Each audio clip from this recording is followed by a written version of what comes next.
할렐루야. 네, 오늘도 이렇게 주회전에 나오신 우리 성도님들, 또 각자의 처소에서 예배드리고 계시는 성도님들, 주님의 이름으로 환영하고 축복합니다. 오늘은 우리가 참 마냥 웃으면서 인사하기가 어려운 날이죠. 네, 어제 밤에 뉴스를 통해서도 보셨을 것이고, 또 잠 못 이루신 분들도 계실 겁니다. 아침에 일어나셔서 소식을 들으신 분들도 계실 텐데, 우리 교회랑 그렇게 멀지 않은 곳에서 아주 큰 지금 사건이 났죠. 저는 무엇보다 성도님들께 부탁드리는 것은 우리가 성숙한 그리스도인의 모습을 보여주었으면 좋겠다. 거기에 왜 갔냐? 뭐 이런 어떤 책망과 이런 것보다 이 일로 인해 아파할 이들을 위해 애통할 수 있는 그런 교회, 그런 이웃들을 위해서 정말 진심으로 기도해 줄 수 있는 그런 교회가 되었으면 좋겠고요. 여러분들이 오늘 모여서 이야기를 나누는 곳에서도 정말 그런 어떤 책임 소재에 대한 이야기들보다 이 일로 마음 아파할 이들을 위해 함께 아파할 수 있는 우리 교회가 될 수 있기를 다시 한번 부탁드립니다. 오늘 열왕기하 22장 8절에서 13절 말씀 가지고 말씀을 발견하라 라는 제목의 하나님 말씀 함께 나누고자 합니다. 오늘은 종교개혁주일로 우리가 지키죠. 그런데 이 종교개혁은 사실 종교개혁이라는 표현보다는 시대를 개혁했다라는 말이 더 정확한 표현이 될 것 같습니다. 왜냐하면 종교개혁이라는 표현은 지금에서 그 시대를 봤을 때 종교개혁이죠. 그런데 당시에 일어났던 종교개혁은 어떤 특정한 한 종교에서 일어난 변화가 아니라 그 시대를 바꾸는 일이었어요. 왜요? 당시에는 종교와 삶이 하나였던 시대거든요. 그런 의미에서 종교개혁이라는 말보단 그냥 그 시대, 세상을 변화시키는 놀라운 개혁이었다라고 평가하는 것이 더 정확한 표현이라고 할 수 있습니다. 종교개혁 기념주일로 많이 하는데 사실 종교개혁 기념주일이라는 말 자체가 종교개혁 정신과는 좀 맞지는 않아요. 왜냐하면 종교개혁이라는 건 이전에 해왔던 것들을 지키고 전통과 유전을 지켜나가는 기념하는 개념이 아니라 끊임없이 현재와 그리고 미래를 바라보는 진행형의 사역이었기 때문이에요. 그래서 종교개혁 기념이라기보단 계속 개혁된 교회가 앞으로 나아가야 되는 진행형의 비전을 바라보는 것이 바로 종교개혁주일이라고 할 수 있습니다. 종교개혁인 여러 가지 슬로건이 있죠. 앞서 우리 장로님께서 기도하실 때도 말씀해 주셨던 것처럼 대표적인 5개의 솔라, 오직이 있죠. 오직 성경, 오직 그리스도, 오직 은혜, 오직 믿음, 오직 하나님께 영광입니다. 이것을 오직이라고까지 강조할 수밖에 없었던 것은 이 오직에 해당하는 것이 아닌 것들이 그 시대를, 그 교회를, 가정을, 인생을 주도하고 있었기 때문이에요. 이런 5대 솔라 외에도 우리가 잘 알고 있는 배자가 말했던 개혁된 교회는 계속 개혁되어야 한다. 그러니까 개혁이라는 건 우리가 개혁된 결과를 지키는 것은 개혁주의가 아니고요.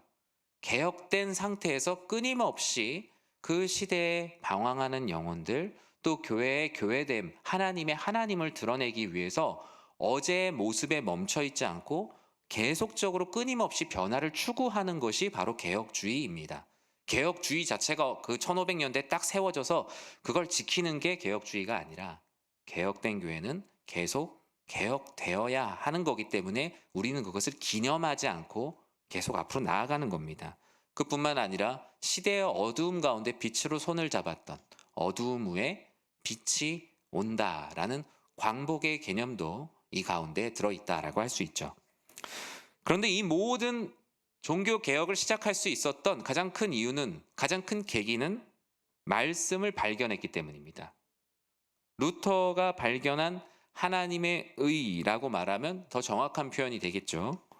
루터가 발견했던 것은 로마서 1장 17절에 있는 말씀이었어요. 우리는 의인이며 동시에 죄인이다.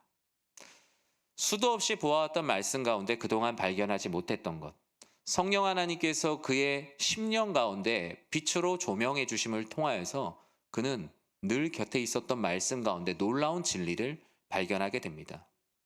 루터는 신학자였고 신학 교수였는데 그에게 말씀이 꽂혀 있지 않았을 리가 없죠. 늘 그곳에 있었지만 성령 하나님께서 특별하게 그에게 사명을 주시고 그 시대를 변화시키고자 말씀을 발견하게 하셨습니다. 이를 통해 놀라운 변화가 일어나게 됐고, 이 말씀을 발견한 후에 종교개혁의 모든 부흥운동은 말씀으로 돌아가자, 성경으로 돌아가자, 원전으로 돌아가자라는 말씀 부흥의 운동으로 더욱더 커지게 되지요. 결국 종교개혁은 교회와 사회, 가정, 개인에게서 잊혀져 있던, 구석에 놓여져 있던 말씀을 발견하여서 우리의 중심으로 끌어온 하나의 사건이라고 할 수 있습니다. 부패한 성직 문화, 제도와 권위화된 종교, 사실상 죽어버린 경건과 거룩, 수직적으로 바뀌어버린 직분제들은 이런 모든 것들을 다시 돌아올 수 없게 하는 많은 장애물이 되었죠.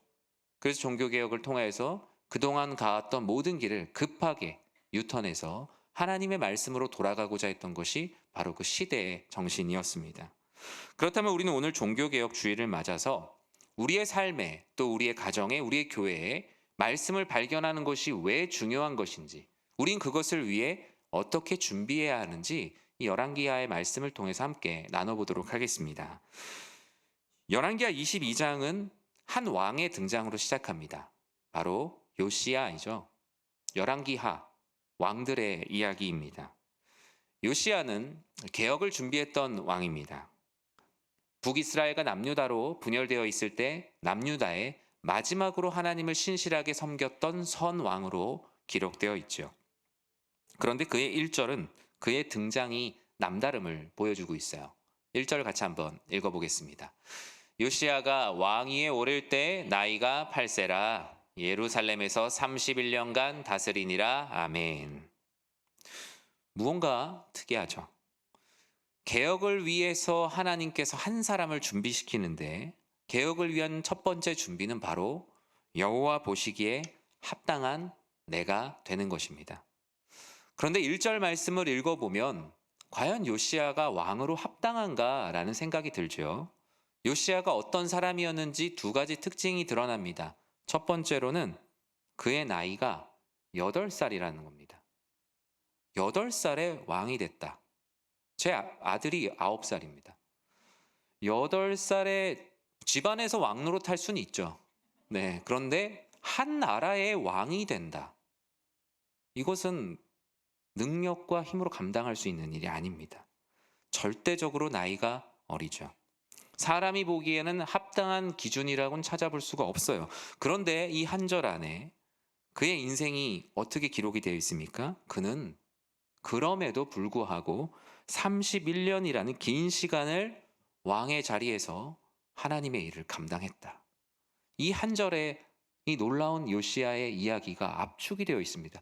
그럼 어떻게 그가 31년이라는 시간을 8살의 왕이 돼서 31년을 왕위에서 다스렸다는 건 왕에서 내려올 때가 39인 거죠. 누군가는 왕을 시작해야 될 때 왕위에서 내려왔어요. 과연 그가 이렇게 하나님 안에서 놀라운 통치를 하나님 앞에 신실한 왕으로 감당할 수 있었던 이유가 무엇인지 2절에 이렇게 기록되어 있습니다. 같이 한번 읽어볼까요? 요시야가 여호와 보시기에 정직히 행하며 그의 조상 다윗의 모든 길로 행하고 좌우로 치우치지 아니하였더라. 아멘. 하나님이 보실 때 그는 개혁을 위해 충분히 준비되어 있는 사람이었어요. 다른 사람의 눈에는 그냥 8살이라는 나이가 보였어요. 그리고 그의 가정 환경이 보였어요. 그런데 하나님께서 보실 때 무엇을 보셨습니까? 여호와 보시기에 정직히 행하였다. 그리고 그의 조상 다윗이 갔던 길, 하나님을 끝까지 신실하게 믿고 여쭙는 그 길을 살았다. 그리고 좌우로 치우치지 않았다. 좌우로 치우치지 않았다는 건 항상 중도였다는 것이 아니라 이 표현은 하나님의 말보다 사람의 말에 휘둘리지 않았다라는 이야기입니다.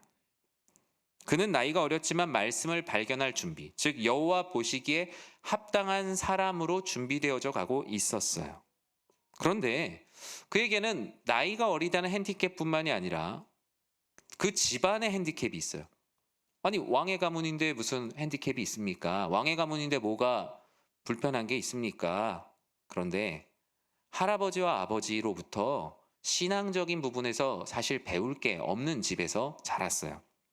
할아버지 므낫세, 아버지 아몬 둘 다 왕이지만 하나님 앞에서 악한 왕이었거든요.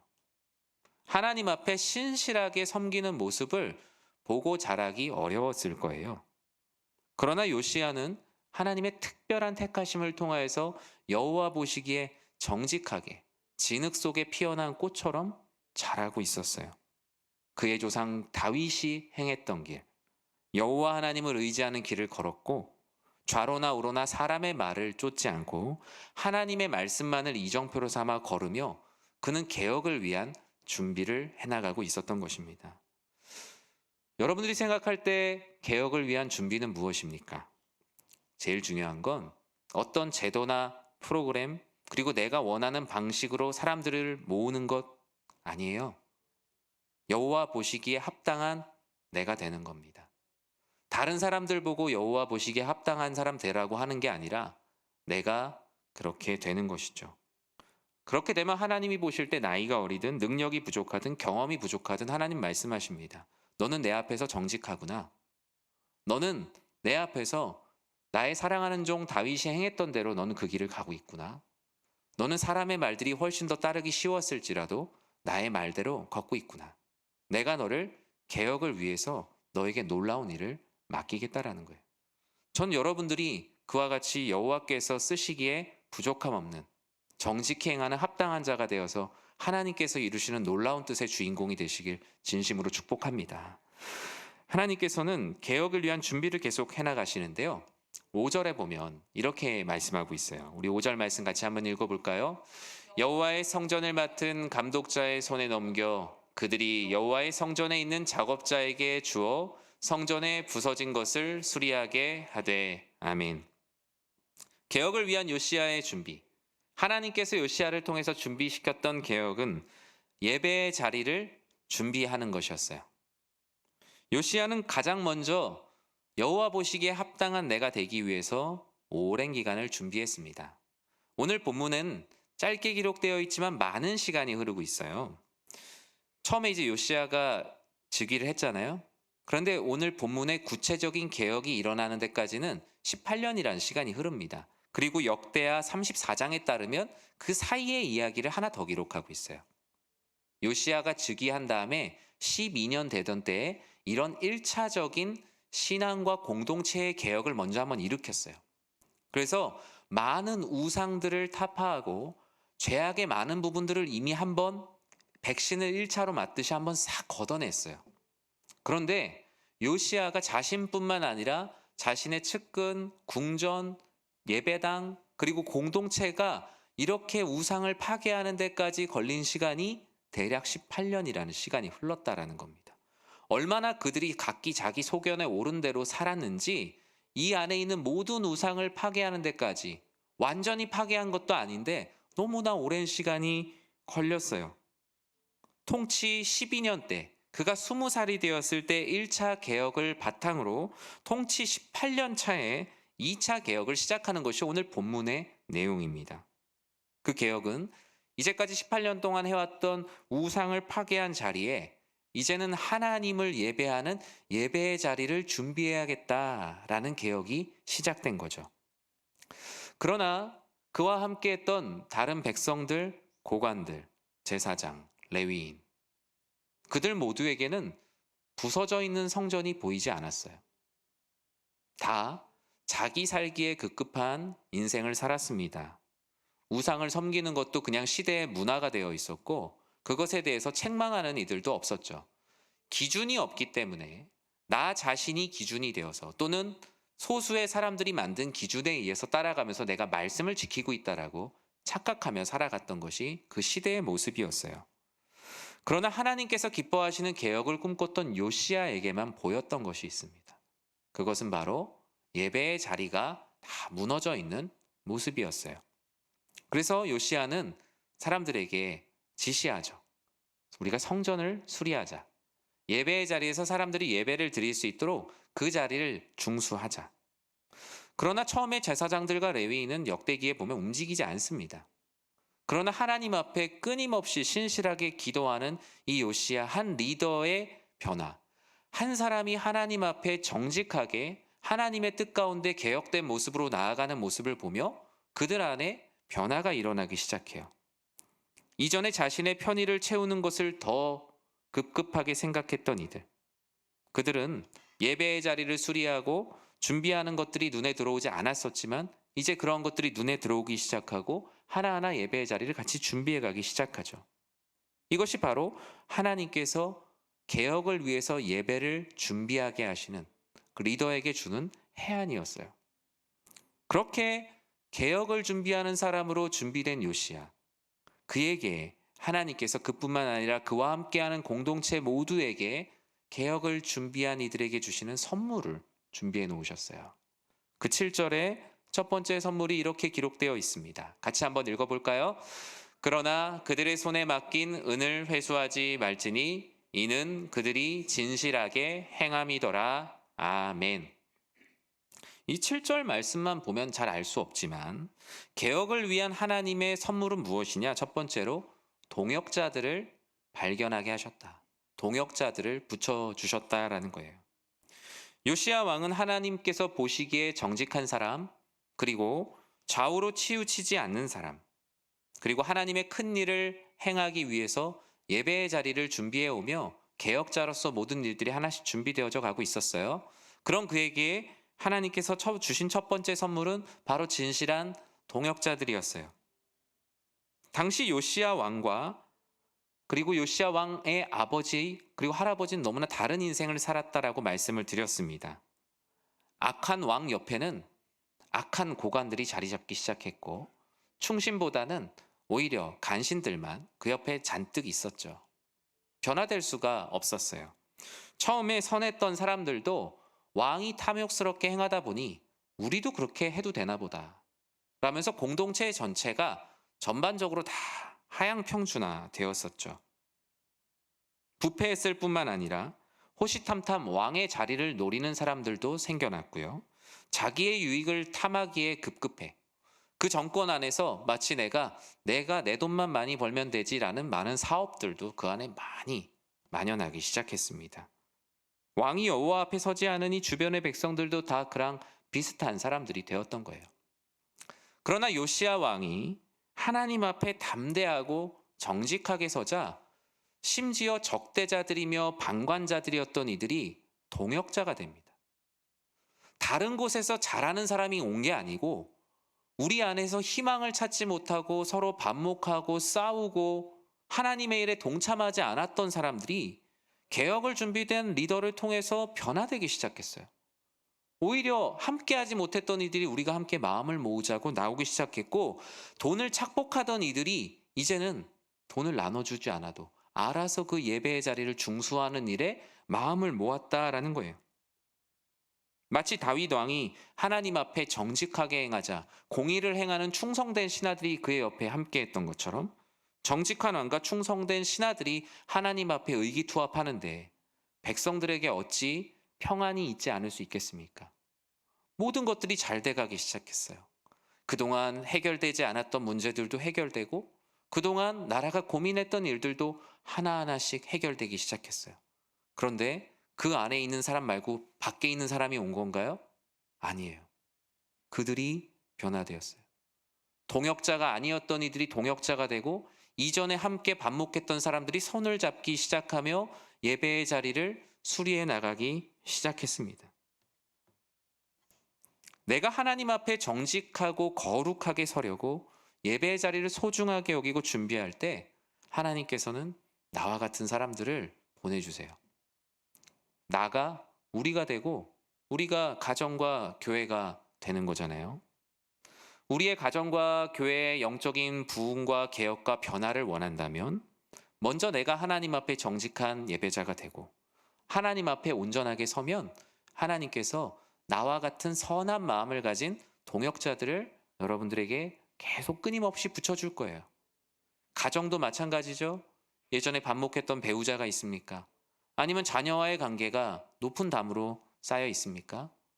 문제를 대상에게서 찾지 말고 내가 하나님 앞에 더욱더 신실하고자 끊임없이 기도하면 하나님께서 나와 오히려 관계가 좋지 않았던 이들까지 동역자로 붙여주시는 거예요. 그것이 바로 담을 허무시는 에이렌의 그리스도 예수, 그 샬롬 예수의 은혜요. 우리는 그것을 샬롬의 부흥이다 라고 말하는 것이죠. 이렇게 모든 것이 이제 준비되었어요. 개혁을 위해서 신실한 내가 되고 예배의 자리를 준비하고 그리고 거기에 함께할 동역자들이 모이게 되자 하나님께서는 궁극적으로 우리가 받아야 될 선물을 주시는데요. 우리 8절 말씀을 같이 한번 읽어보겠습니다. 대제사장 힐기야가 서기관 사반에게 이르되 내가 여호와의 성전에서 율법책을 발견하였노라 하고 힐기야가 그 책을 사반에게 주니 사반이 읽으니라. 아멘. 개혁을 위한 하나님의 궁극적인 선물은 바로 말씀을 발견하는 거예요. 개혁을 위해 준비를 착실하게 해온 요시야 왕과 백성들에게 주신 하나님의 선물.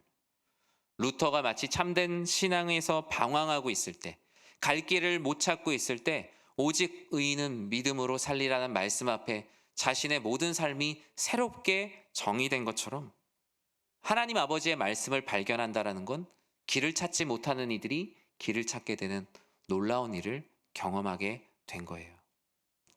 코로나 이후에 이 시대는 돌아갈 길이 무너졌다라고 말합니다.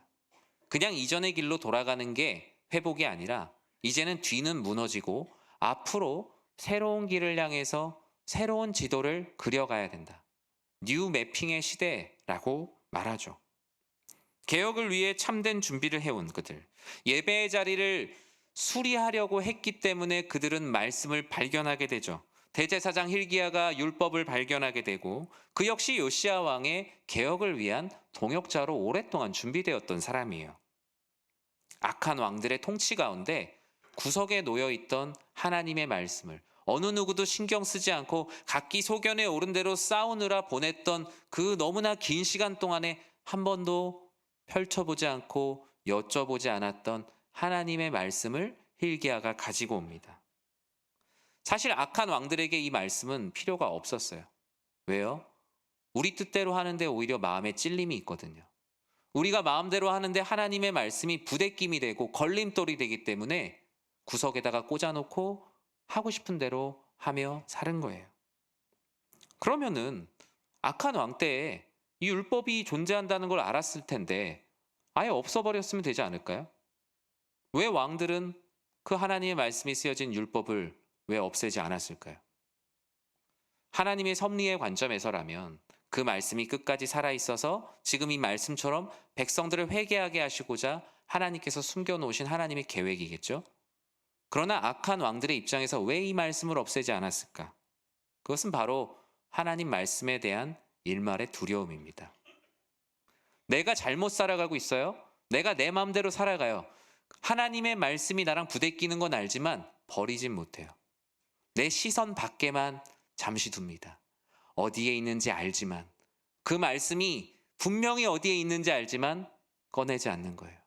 내 시선 밖에 두면서 내 마음을 편하게 하려고 하나님의 말씀을 내 시선이 보이지 않는 뒤에다가 감춰두는 것이죠. 실제로 그 말씀이 내 등 뒤에 있다는 것을 알지만 절대로 돌아보지 않는 거예요. 왜요? 돌아보는 순간 그 말씀이 나에게 찔림이 되거든요.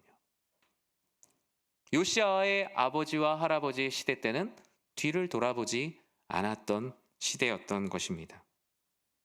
여러분 세탁소에 옷을 맡겼다가 옷을 찾아오신 경험이 있으실 거예요. 그런데 옷에 주머니에 손을 이렇게 넣었는데 안에 1,000원짜리 한 장 있으면 기분 진짜 좋죠. 네, 그거 누가 준 거예요?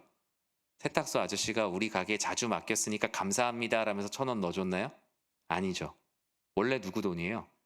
원래 내 돈이에요. 원래 내 돈을 발견했는데도 그렇게 기쁠 수가 없죠. 하나님의 말씀을 발견한다라는 건 감히 이것과 비교할 수 없는 놀라운 은혜예요. 여러분의 삶에 하나님의 말씀은 발견되어지고 있습니까? 아니면 내 시선 밖에 있다는 걸 알면서도 그곳에 말씀이 발견되어서 내 삶의 말씀이 펼쳐질까 봐, 찔림이 있을까 봐 오히려 뒤에다가 그냥 두고 있습니까? 수건 돌리기를 생각해 봤어요. 하나님께서 수건 돌리기를 하는데 우리가 쭉 앉아 있어요. 근데 우리 등 뒤에다가 우리에게 필요한 말씀을 탁 두고 가셨어요. 그런데 분명히 인기척이 있어요. 뒤에 뭔가 말씀이 놓여 있는 건 알아요. 이제 한 바퀴를 돌아오기 전에 그 말씀을 들고 뛰어야 되는데 느낌은 있지만 뒤를 돌아보지 않습니다. 순례가 되고 싶었던 걸까요? 예수님께서 재림을 하실 때를 생각해 봅니다.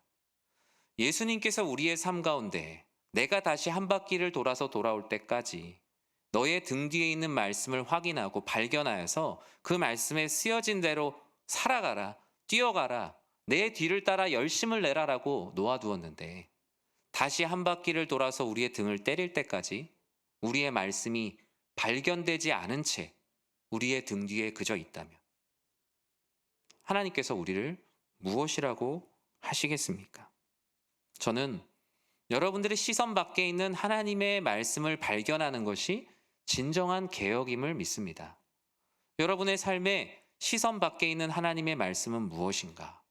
끊임없이 찾고 끊임없이 내 삶의 중심으로 끌어올 때 내가 변화되고 나의 가정이 변화되고 나의 교회, 내가 속한 모든 곳이 변화되는 것입니다. 말씀을 맺습니다. 하나님이 주신 말씀을 발견하는 것, 그것이 바로 개혁입니다. 세상은 많은 것으로 이 세상을 변화시킬 수 있을 것이라고 말합니다. 끊임없이 새로운 기술들이 발명되고요. 새로운 사상 또는 새로운 문화, 수만 가지 것들이 새로운이라는 이름으로 등장을 합니다. 그러나 그것들은 영혼을 살릴 수 있는 것은 아닙니다.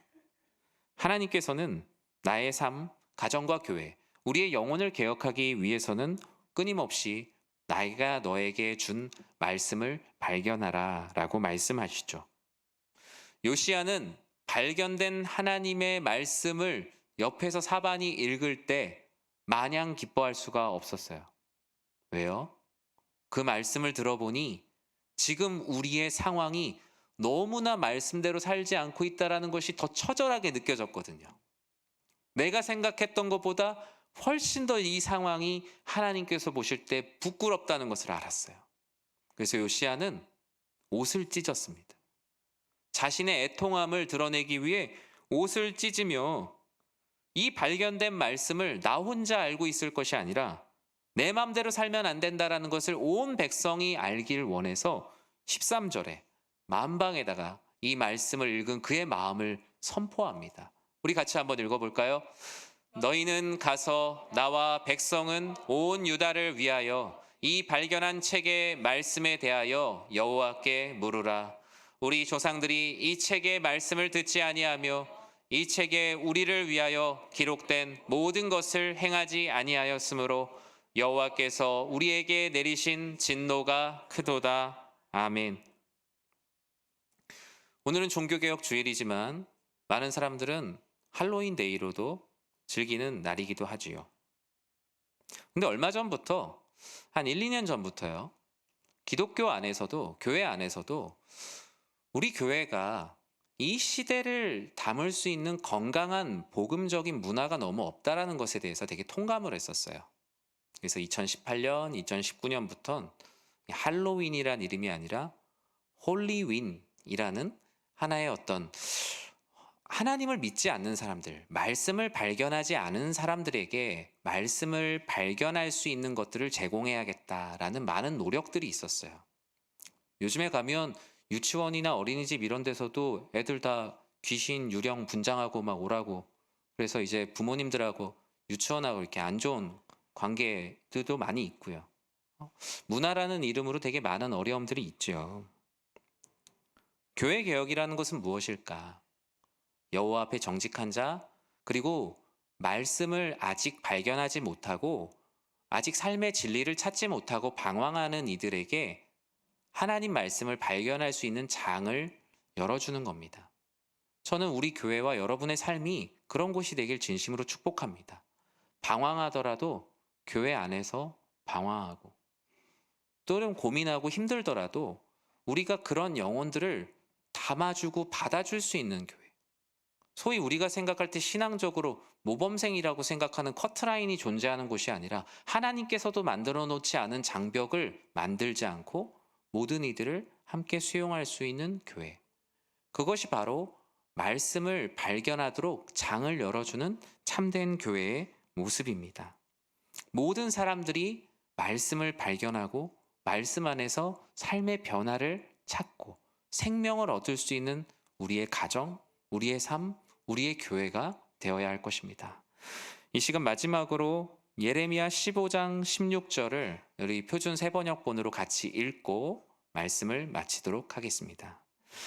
주께서 저에게 말씀을 주셨을 때 저는 그 말씀을 받아 먹었습니다. 주의 말씀은 저에게 기쁨이 되었고 제 마음에 즐거움이 되었습니다. 아멘. 기도하